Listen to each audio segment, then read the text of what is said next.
క్రీస్తునందు ప్రియమైన వారలారా, శుభాలు. ఎలా ఉన్నారు? బాగున్నారా? నిన్నటి దినము ఎలా గడిచింది? ప్రభువుకు మహిమకరంగా జీవించారా? జీవించినట్లయితే ఆయనకు స్తుతులు. లేని ఎడల ఆయన మనల్ని క్షమించునుగాక. నేటి దిన ధ్యానాంశము మార్కు సువార్త 8వ అధ్యాయము 27 నుంచి 30 వచనాల వరకు. మార్కు సువార్త 8వ అధ్యాయము 27 నుంచి 30 వచనాల వరకు. యేసు తన శిష్యులతో ఫిలిప్పుదైన కైసరియాతో చేరిన గ్రామములకు బయలుదేరెను. మార్గంలో నుండగా నేను ఎవడనని జనులు చెప్పుచున్నారని తన శిష్యులను అడిగెను. అందుకు వారు, కొందరు బాప్తిసమిచ్చి యోహాననియు, కొందరు ఏలియా అనియు, మరికొందరు ప్రవక్తలలో ఒకడనియు చెప్పుకొనుచున్నారని. అందుకైనా మీరైతే నేను ఎవడనని చెప్పుచున్నారని వారిని అడగగా, పేతురు, నీవు క్రీస్తు అని ఆయనతో చెప్పెను. అప్పుడు తన్ను గూర్చిన ఈ సంగతి ఎవనితోనూ చెప్పవద్దని ఆయన వారికి ఖండితముగా చెప్పెను. దేవుని వాక్యాన్ని మన వెనికిళ్ళు దీవించి ఆశీర్వదించునుగాక. బెత్సైదా ప్రాంతంలో యేసు ప్రభువారు చేసిన మొట్టమొదటి సూచక క్రియలను ముగిసిన తర్వాత చిట్ట చివరి సూచక క్రియ ముగిసిన తర్వాత ఫిలిప్పీ గ్రామంలో చేర్చబడిన కైసరియా అనే ప్రాంతానికి ఆయన వెళ్తారు. అక్కడికి వెళ్ళినప్పుడు యేసుక్రీస్తు ప్రభువారు ఇప్పటికీ మానవాళిని పట్టి పీడిస్తున్న అర్థం కాని, అవగాహన లేక అడిగే వారి ప్రశ్న అడిగారు. అదేంటంటే, హూ ఈజ్ జీసస్? యేసు ఎవరు? అసలు నా గురించి అందరూ ఏమనుకుంటున్నారు అని యేసుక్రీస్తు ప్రభువారు తన శిష్యులను అడిగే ప్రయత్నం చేశారు. ఎందుకంటే వాళ్ళు ఏమనుకుంటారో అన్నది తెలుసు, కానీ శిష్యులకు ఆ విషయాన్ని తెలియపరచాలి, ఆ వ్యత్యాసాన్ని వారు గ్రహించాలన్న ఉద్దేశంతో ఏమనుకుంటున్నారు వారు అన్నప్పుడు పేతురు సమాధానం ఇస్తూ, బాప్తిసమిచ్చి యోహానని, ఏలియా అని, ప్రవక్తలలో ఒకరని చెప్పుకొనుచున్నారు అని ఆయనతో అంటారు. బాప్తిసమిచ్చి యోహాను ఎందుకు అని అంటే, హేరోదు ఆల్రెడీ ఒక చిన్న భయాన్ని కలిగి ఉంటాడని మనం ఆల్రెడీ మాట్లాడుకున్నాం. హేరోదు బాప్తిసమిచ్చి యోహాను చంపిన తర్వాత యేసు ప్రభువారు పరిచర్య ప్రారంభమైంది. ఆయన పరిచర్యలో భాగంగా శిష్యులను ఏర్పాటు చేసుకొని ఆయా ప్రాంతాలకు పంపించినప్పుడు హేరోదు కూడా యేసు ప్రభువారిని గురించి విని యేసు బాప్తిసమిచ్చి యోహానే అన్న కన్ఫ్యూజన్లోకి వెళ్ళిపోతాడు. సో అదేవిధంగా ఆయన సృష్టించిన ఆ పుకారు చాలామందిలో అలాగే స్థిరపరచబడిపోయింది. బాప్తిసమిచ్చు యోహాను అని కొంతమందరు అనుకుంటున్నారు, ఇంకొంతమంది అయితే ఏలియా అని కొంతమంది అనుకుంటున్నారు. మలాకి 4:5లో శ్రమల కాలం అప్పుడు ఏలియా వస్తాడని ప్రవచనం ఉంది కదా, భవిష్యత్తులో జరగవలసినది. దాన్ని ఇప్పుడే జరుగుతుందని వాళ్ళు అనుకొని కొంతమంది ఆయన్ను ఏలియా అని అన్నారు. మరి కొంతమంది ఏమో ప్రవక్తల్లో ఒకడు అని వారు అనుకున్నారు. అయితే విషయం ఏంటంటే, యేసు ప్రభు వారు చేసిన అద్భుతాలు అవన్నీ చూసి వీళ్ళలో ఎవరో ఒకరు చేశారు అనుకుంటున్నారే తప్ప మెస్సయ్య, రానున్న తమ మెస్సయ్య, తాము ఎదురు చూసుకుంటున్న మెస్సయ్య ఇవన్నీ చేశాడు అన్న ఆలోచన వారికి లేకుండా పోయింది. అది వారి కన్నులకు గుడ్డితనము కలిగింది. ఎప్పుడైతే ఆ సమాధానం చెప్పారో వెంటనే యేసయ్య, మరి మీరు అన్నట్టుగా ఒక ప్రశ్న వేశారు. దానికి సమాధానముగా పేతురు లేచి నిలబడి చెప్పే ప్రయత్నం చేశారు. ఇదే విషయాలు మత్తయి సువార్త 16లోను, లూకాసు వార్త 9లోను ప్రస్తావించబడుతుంది. సో యేసు ప్రభువారు మరి మీరేమనుకుంటున్నారు అన్నప్పుడు వాళ్ళందరికీ రిప్రజెంటేటివ్గా పెద్దోడైన పేతురు లేచి నీవు క్రీస్తువు అన్నాడు. మత్తయి సువార్త 16:16లో అయితే దేవుని కుమారుడవై సజీవుడైన దేవుని కుమారుడవు అయిన క్రీస్తువు అని అంటాడు. సో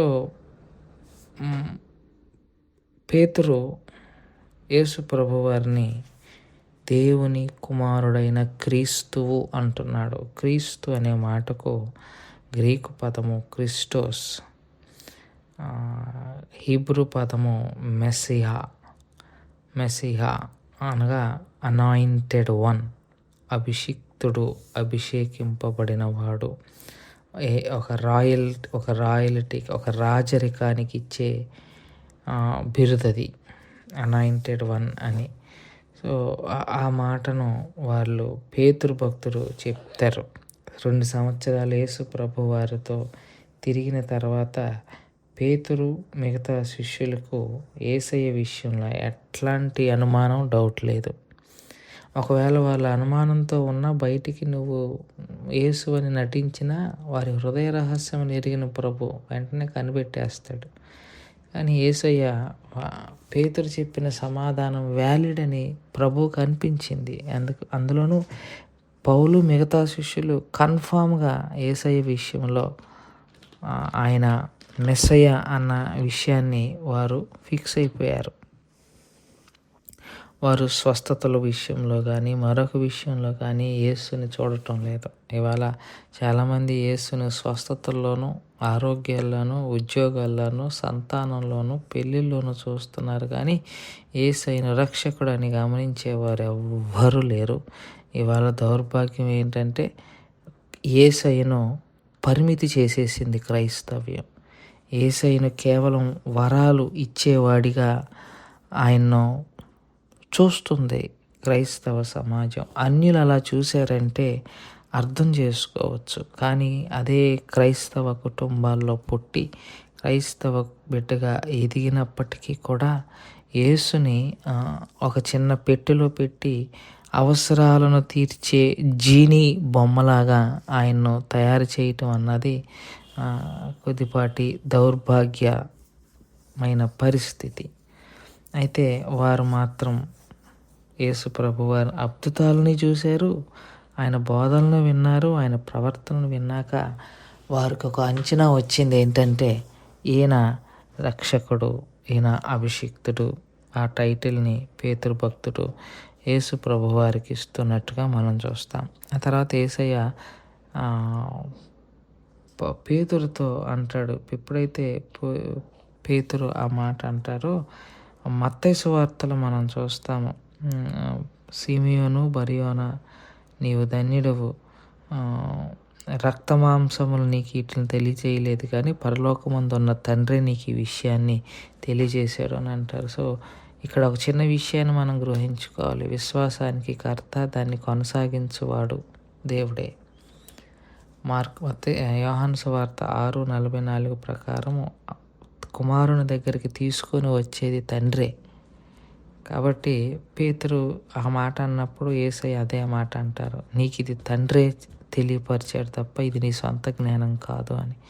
నిజమే, ప్రభువును విశ్వసిస్తే, ప్రభువును ప్రేమిస్తే దేవుడు ఎన్నో సత్యాలు, ఎన్నో విషయాలు తెలియపరుస్తారు. అది దేవుడికి ఉన్న ఇష్టత, మనం పొందుకున్న భాగ్యం.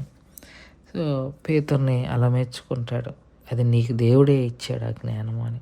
మరి మిగతా వాళ్ళకి లేదు, అవకాశం లేదు.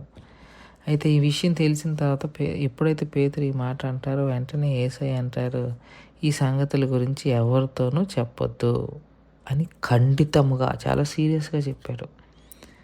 ఎందుకు చెప్పాల్సి వచ్చింది అని అంటే ఎప్పుడైతే యేసు ప్రభు వారిని మెస్సయ్య అని హైలైట్ చేసేస్తారో ఆల్రెడీ ఇప్పుడు చంపాలనుకుంటున్న వారు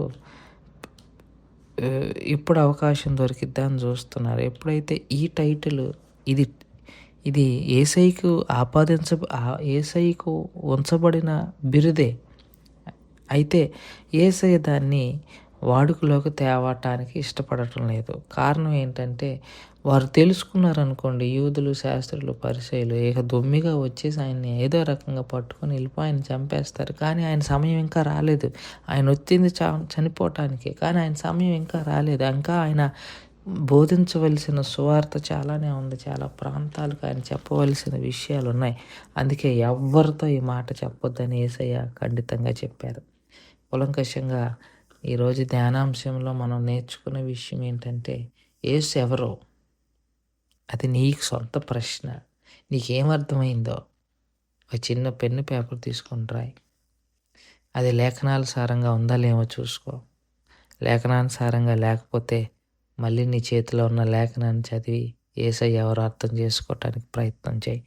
దేవుడి మాటలు దీవించును గాక. ప్రార్థన చేసుకుందాం. మమ్మల్ని మిక్కిలిగా ప్రేమించిన మా ప్రియ పరలోకపు తండ్రి, మీ పాదాలకు స్తోత్రాలు. చెప్పబడిన వాక్యాన్ని బట్టి మీకు స్తోత్రాలు. విన్న వాక్యం మా హృదయంలో భద్రపరచుకొని వాక్యానుసారంగా జీవించగలిగిన కృపను దయచేయమని యేసుక్రీస్తు ప్రభువారి పుణ్యనామములో అడిగి వేడుకుంటున్నాం తండ్రి. ఆమేన్. God bless you.